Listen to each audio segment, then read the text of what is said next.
Sí, buenas tardes para la vicepresidenta.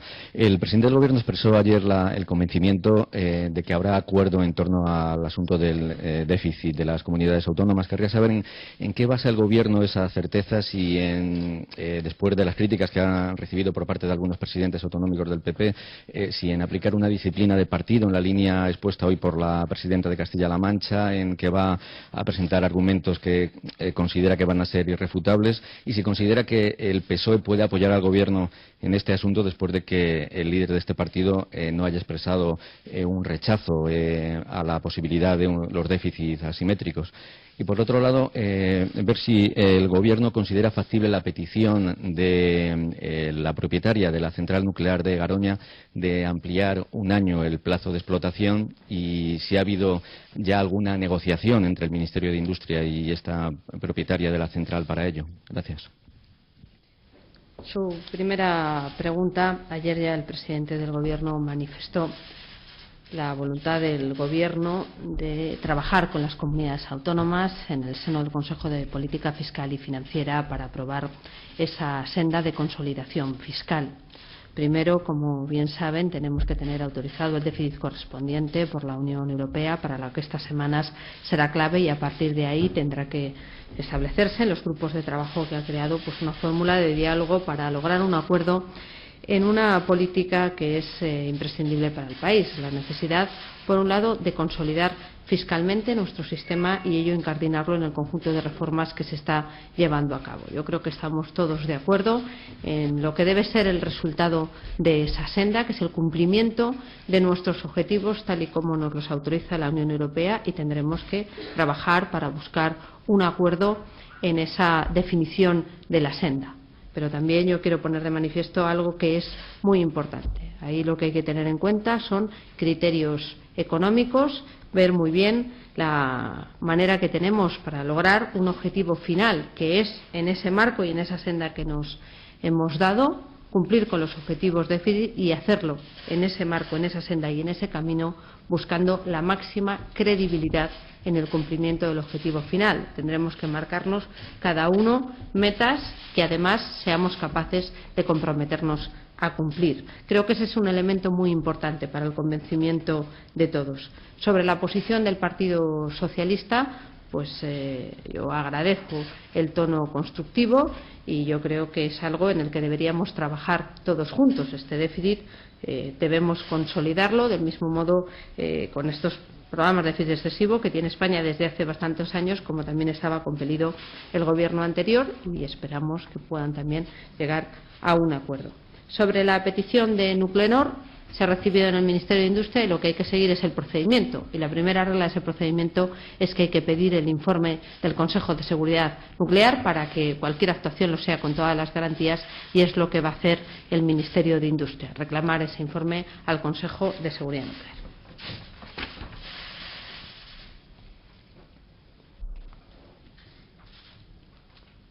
Buenas tardes. Tenía dos preguntas de actualidad del día.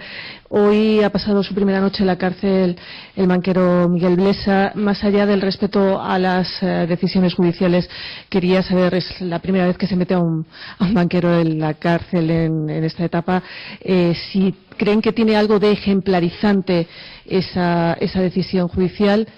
Y por otro lado, le quería preguntar, ayer también supimos que el rey cede el uso del yate Fortuna al Estado y ahora tenemos que saber qué es lo que se va a hacer con ese yate. Quería saber si ya hay alguna decisión al respecto. Gracias. Sobre el primero de los puntos, el ingreso en prisión del señor Blesa se ha producido como consecuencia de una decisión judicial y siempre el Gobierno ha respetado esas decisiones judiciales en el seno de ese proceso y será a quien le corresponda, es decir, al juzgado y después al tribunal correspondiente, tomar la decisión oportuna, que nosotros respetamos dentro del principio de igualdad de todos ante la ley, con independencia de la profesión de cada cual. Como Gobierno, pues mire, todo esto me permite recordar algo que hace 15 días explicamos en esta mesa y que entonces quizá pasó más desapercibido, porque a todos también la actualidad nos marca mucho, y es, digamos, el esfuerzo que se ha hecho a lo largo de estos meses para llevar a cabo una profunda transformación del sistema financiero y, en particular, del sistema de cajas. de las numerosísimas cajas que había al inicio de todo este procedimiento. Ya veo hoy las que quedan. Y hace 15 días aprobamos un anteproyecto de ley de cajas de ahorro y fundaciones bancarias que está ahora en el Consejo de Estado. ¿Y qué se decía ahí? Pues de las cajas que quedaban, lo que se iba a hacer era eliminar el control político y la primacía de las administraciones en la gestión de esas cajas y reforzar la profesionalidad, amén de dar mayor control a impositores y a depositantes. Es decir, que algo que durante mucho tiempo se dijo hay que despolitizar las cajas, hay que profesionalizar las cajas, hay que sacar las administraciones de las cajas, pues se ha hecho. Se ha hecho y ahora ya queda un punto final de disciplina de las cajas de ahorros a través de esa fórmula y de las fundaciones bancarias en que se han transformado su obra social, que será esta ley, que esperamos que vuelva en breve después del informe del Consejo de Estado a Consejo de Ministros para su aprobación definitiva como proyecto de ley y para su remisión a las Cortes.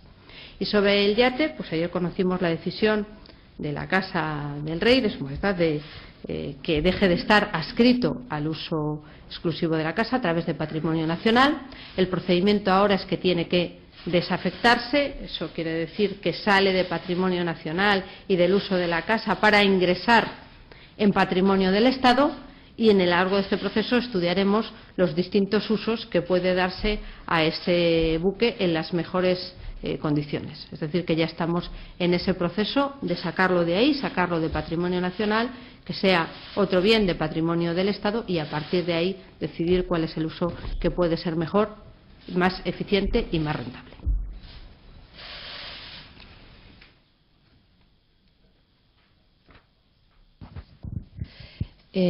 Buenas tardes. Quería retomar un poco al hilo de la pregunta de Blesa.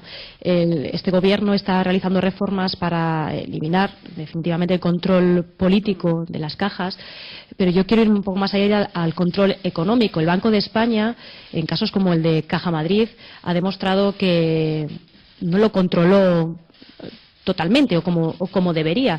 Es decir, ¿hasta qué punto ahora los españoles podemos estar tranquilos o podríamos estar tranquilos en que el Banco de España realizará un control exhaustivo de todo lo que realicen los bancos, las entidades financieras en este país? Y al señor Wert le quería preguntar por la memoria económica de este anteproyecto de ley, si está cerrada, qué cuantía supone, si se está esperando a los fondos europeos, bueno, básicamente esas preguntas, y qué solución definitiva se ha dado al tema de la libre elección del castellano en Cataluña. ¿Cuál es la solución definitiva que se ha dado? Sobre la primera de sus preguntas, precisamente toda la reestructuración del sistema financiero que se ha cometido desde el primer momento en este Gobierno va encaminado a ese fin. De un lado, a una mayor provisión y saneamiento de todas las instituciones financieras y a un incremento de la capacidad que tiene el Banco de España, directamente o en su caso las que están intervenidas a través del FROP en esas actuaciones.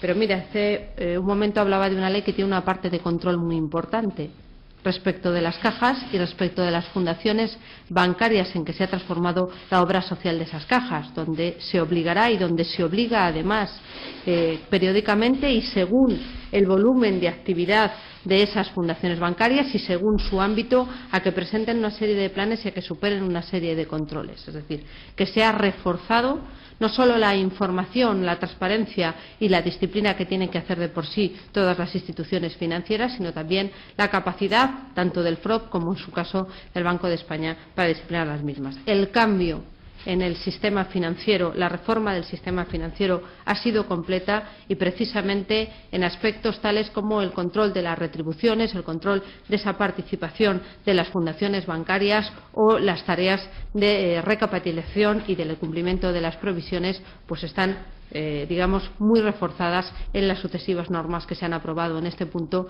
y que culminan, entre otros, en lo que se refiere fundamentalmente a cajas de ahorros, en ese anteproyecto de ley, en ese proyecto de ley que podremos aprobar en las próximas semanas en cuanto al informe del Consejo de Estado y que, como digo, su anteproyecto fue aprobado por este Consejo de Ministros hace 15 días.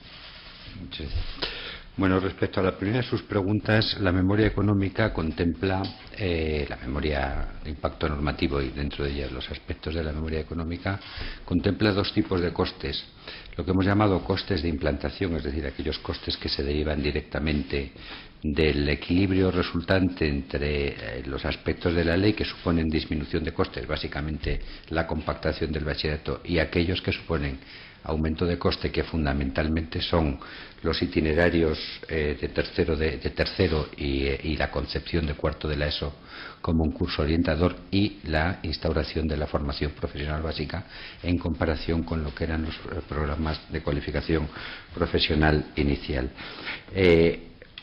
En conjunto, en el curso de la implantación, que se desarrollará a lo largo de 3 años, suponen unos 22 millones en el primer año, 130 en el segundo y 255 en el tercero, que es ya el que se refiere a la implantación plena. Lo que menciona acerca de los fondos europeos, hay que tener en cuenta que en el horizonte financiero 2014-2020 de la Unión Europea, uno de los grandes objetivos temáticos que se señalan para el Fondo Social Europeo es justamente el de la disminución del abandono escolar temprano y la mejora de la capacitación profesional de los jóvenes, y que además la definición de ese objetivo prioritario está particularmente apuntando a aquellos países que presentan un nivel de desempleo juvenil más elevado, de tal suerte que los dos elementos que suponen aumento de coste, a los que me acabo de referir, es decir, la anticipación de los itinerarios en la ESO y la implantación de la formación profesional básica, son plenamente elegibles en el marco de ese horizonte financiero de la Unión Europea para el Fondo Social Europeo. Esto quiere decir que estas medidas van a poder beneficiarse en el cuadro de también la exigencia de cofinanciación que tiene el Fondo Social Europeo de esa aportación, que son temas que, aunque evidentemente esta financiación no entre en vigor hasta el 1 de enero y por tanto dependerá de la programación operativa que se haga, tanto la programación operativa nacional como la programación operativa pluriregional, tenemos la seguridad y la garantía de que la capacidad de absorción de esos fondos provenientes del Fondo Social Europeo en la implantación de esta medida va a permitir financiar una cantidad entre el 55 y el 65%, de a su vez el 95% del coste que suponen estas dos medidas. Por lo que se refiere a lo que ha llamado usted libre elección del castellano, bueno, en realidad vamos a ver lo que aquí se ha hecho recogiendo fundamentalmente las observaciones que a este respecto había hecho el Consejo de Estado, es cumplir con nuestro papel de garantizar que se hace efectivo el derecho que asiste a los padres de que el castellano, junto con la lengua cooficial de que se trate, pueda ser utilizado como lengua vehicular en la enseñanza. Y se da una fórmula que, contra lo que en algunas ocasiones se ha escuchado, no es una fórmula de garantía de una escolarización plena en castellano. Estamos hablando exclusivamente de aquellos sistemas en los que la Administración educativa plantea el uso de una sola de las lenguas cooficiales, la lengua cooficial propia, y el derecho que asiste a los padres a que en esas situaciones se pueda optar por un sistema en el que el castellano sea también vehicular, es decir, que no es preciso que sea vehicular con carácter exclusivo. Y estamos hablando, no, por tanto, de sistemas que practican el bilingüismo integrado, donde la norma no supone ninguna innovación, ni de sistemas en los que coexiste ese bilingüismo integrado con sistemas de utilización preferente de la lengua cooficial, pero que contemplan la posibilidad también de la utilización del castellano como lengua vehicular. Es decir, estamos hablando de algo que es muy excepcional y de un mecanismo que en la propia disposición adicional se plantea como excepcional y temporal, es decir, como un mecanismo subsidiario hasta tanto la Administración educativa correspondiente sea capaz de ofrecer una formación en centros sostenidos con fondos públicos en la que el castellano sea también lengua vehicular.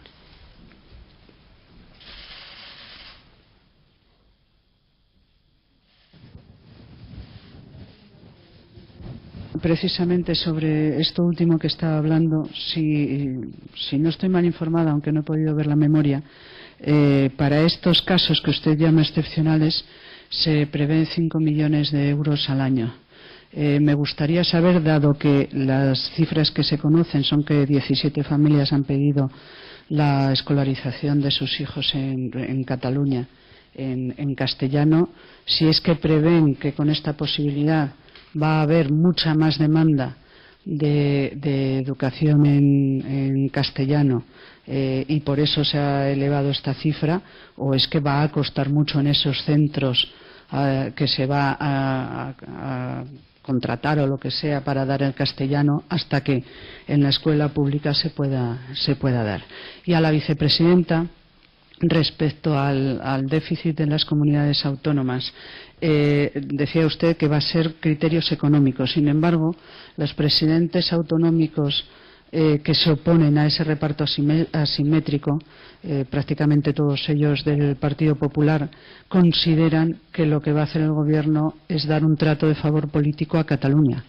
¿Por qué no llega su mensaje de que es un trato económico a comunidades que no solamente son Cataluña, sino que son otras? Y ayer decía el presidente del Gobierno a este respecto que una vez que el Consejo de Política Fiscal hable, el Gobierno tomará una decisión. A mí me gustaría saber si la mayoría de comunidades autónomas gobernadas por el Partido Popular se oponen a ese déficit asimétrico en el Consejo.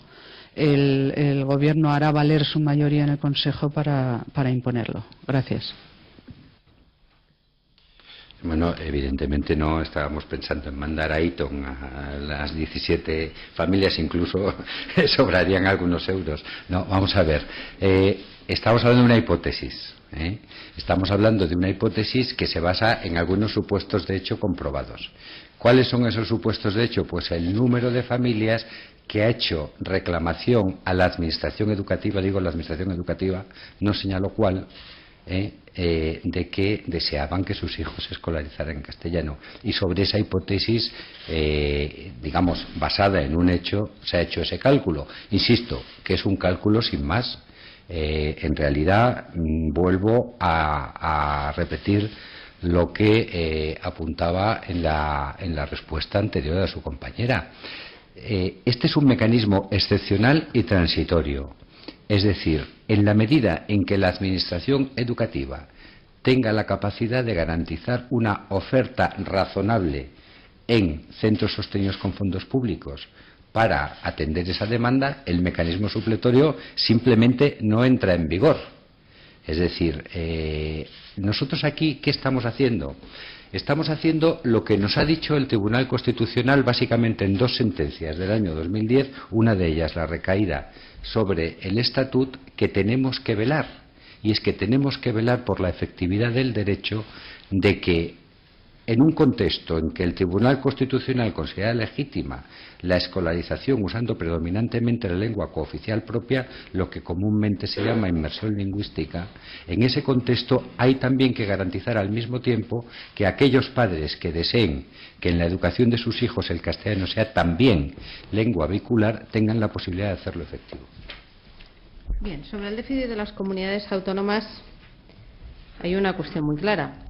Si usted ve la pluralidad de todas ellas y los datos son conocidos, todos sabemos qué comunidades autónomas se encuentran en una u otra situación y cuáles, esos son datos del año 2012, se han acercado más o menos al cumplimiento de los objetivos de déficit, como con lo que aquí estamos hablando, si me permite, de pura aritmética. Criterios económicos son los que van a regir. Yo entiendo que cada uno en su comunidad autónoma tratará de defender, porque es lógico, cada uno va con sus argumentos, lo que más interese a su comunidad autónoma. Al Gobierno lo que le corresponde es tratar de buscar un diálogo y un entendimiento entre todas ellas para que prime el interés general de todos. Y yo creo que el interés general de todos es hacer unas buenas cifras, unas cifras creíbles, unas cifras que puedan cumplirse, porque lo importante al final es que la cifra que se determine sea la cifra que finalmente se dé, porque si no vamos a tener la desigualdad, pero por la vía de los hechos, sencillamente de no cumplir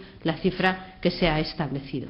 Y ese será el criterio a seguir. Sobre el segundo de sus puntos, mire, esto hay que hacerlo paso a paso y siguiendo el procedimiento. Y nosotros trabajaremos en ese Consejo de Política Fiscal y Financiera para, entre todos, definir el mejor sistema, entendiéndose que todos, además, estamos compelidos a un objetivo final, que es el cumplimiento de los requisitos y de las exigencias europeas de consolidación fiscal, con independencia de, digamos, el tiempo que requiera a unos y a otros en esa senda.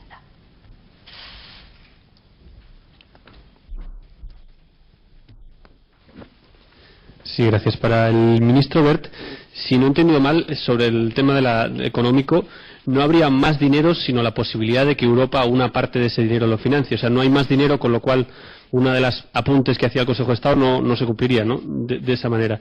También le quería plantear otras cuestiones. No han hecho caso al Consejo de Estado en algunas otras cuestiones, como educación para la ciudadanía. Quería saber por qué.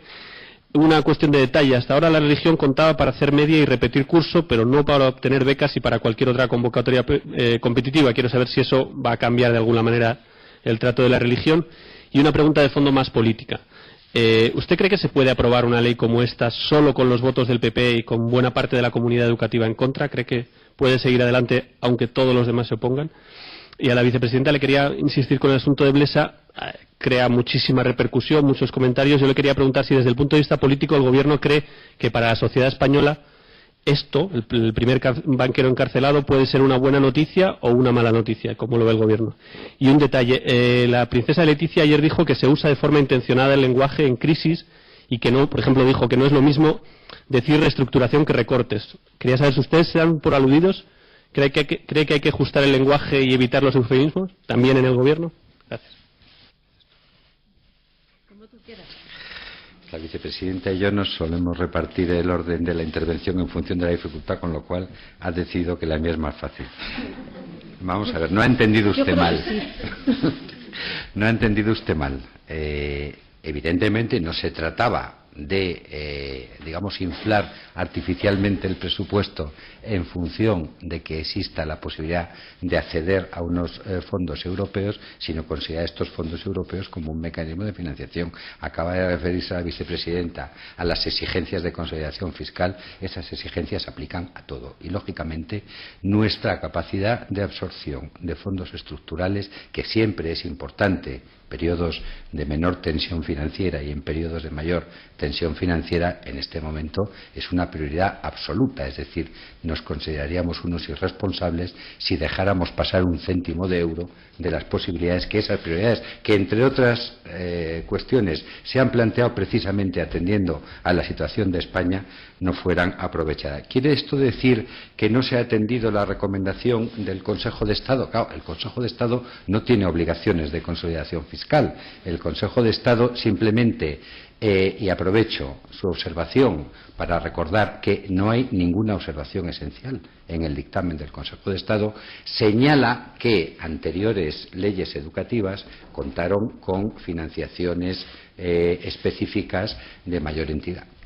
Pero esto, insisto, que es una observación no esencial, también hay que ponerlo en relación con qué planteaban esas modificaciones educativas desde la perspectiva de incrementar gasto. Y en ese sentido no se pueden comparar unas con otras. Yo creo que le hemos hecho caso al Consejo de Estado en la inmensa mayor parte de sus observaciones, porque en todo aquello en lo que nos ha hecho observaciones, hemos introducido alguna modificación.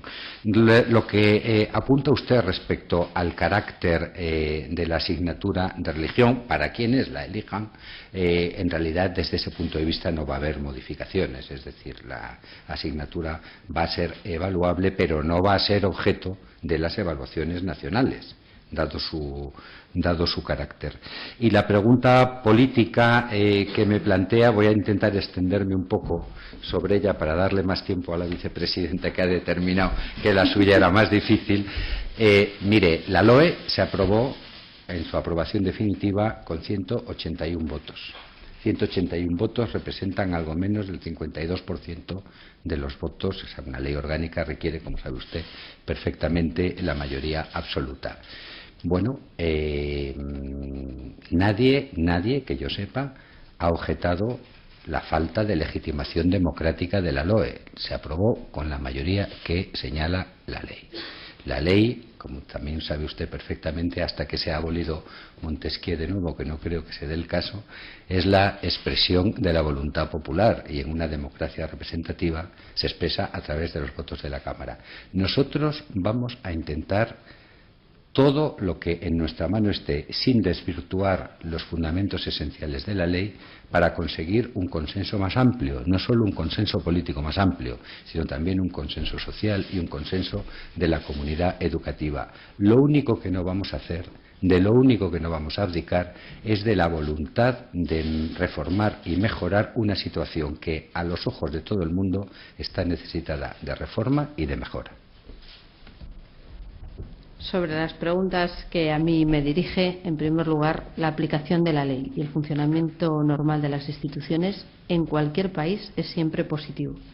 Y ya sabe que no comentamos las palabras de los miembros de la Casa del Rey.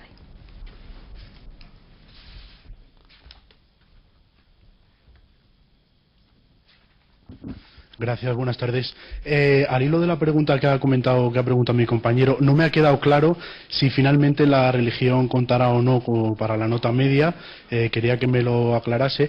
Y a la vicepresidenta, respecto al tema del ingreso en prisión de Blesa, ¿considera que es un varapalo para el Partido Popular este ingreso en prisión después del apoyo que han dado anteriores dirigentes del Partido Popular a Miguel Blesa? Gracias.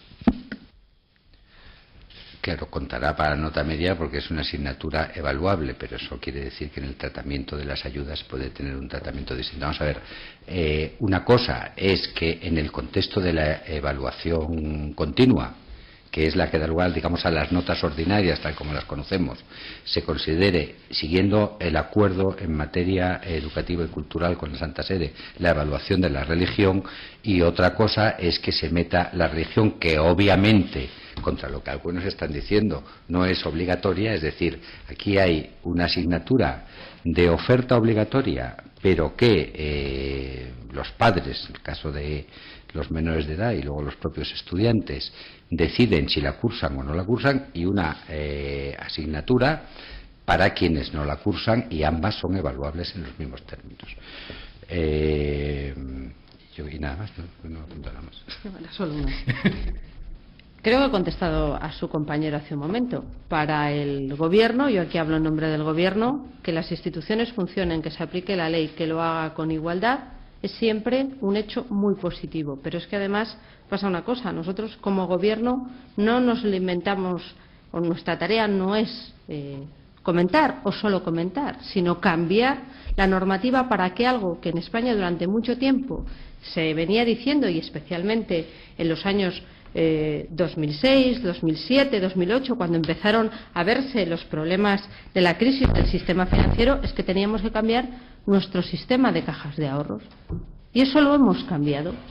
Y ahora las cajas de ahorro, las que existen y las que puedan crearse en el futuro, se van a limitar a hacer lo que hacían las cajas de ahorros cuando surgieron en este país, que es pequeña y mediana empresa y créditos a familias, es decir, un ámbito muy acotado, sacando a las administraciones de su posición mayoritaria en las cajas y haciendo profesional la gestión de las mismas. Es decir, que nosotros lo que hacemos además es dar instrumentos a los diferentes actores políticos y jurídicos del país para que el sistema financiero funcione mejor, y a lo mejor podríamos haber evitado cosas que se han vivido aquí y, por desgracia, también en otros estados del mundo.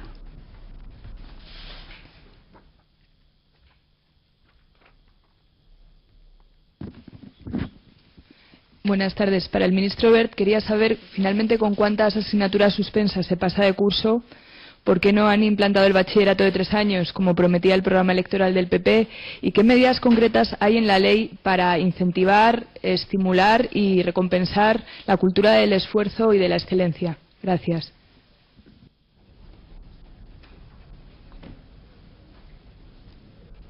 Bueno, la primera es muy fácil, con 2, y además no pueden ser simultáneamente la lengua o cooficial o común y las matemáticas.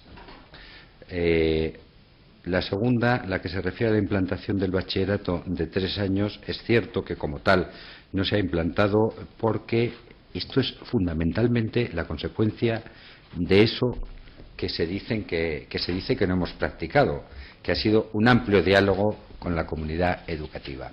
¿Y qué es lo que hemos advertido? Hemos advertido un consenso muy fuerte en, por un lado, reconocer que el cuarto curso de la ESO tenía que servir fundamentalmente con un carácter, en fin, marcadamente propedéutico de iniciación a la vía académica o a la vía de la formación.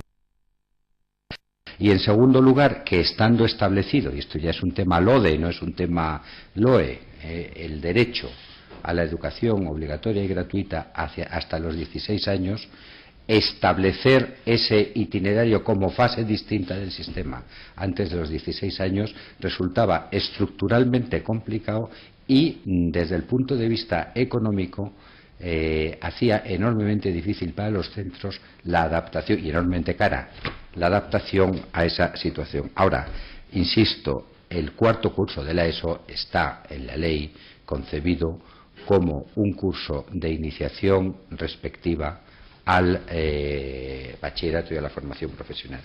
Hombre, introducir valores, o digamos, propiciar valores en un texto legal, evidentemente no hace referencia al artículo 17, más allá, obviamente, de la exposición de motivos y de la exposición de los criterios de orientación. Pero es evidente que la introducción de evaluaciones al final de cada etapa es un estímulo al rendimiento y al esfuerzo de los alumnos. También es un estímulo al esfuerzo y al rendimiento de los profesores.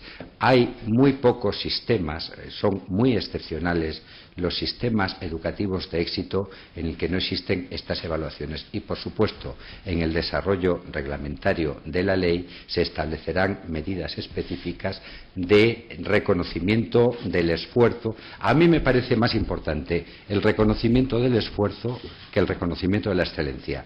Lo digo con toda franqueza. Es decir, en última instancia, una ley educativa de lo que trata es de que cada uno extraiga las mayores posibilidades de su talento. Y los talentos son distintos, no son mejores o peores, son distintos. Y, por tanto, yo creo que la orientación desde este punto de vista, siempre con una preservación rigurosa de la equidad, debe ser la recompensa del esfuerzo.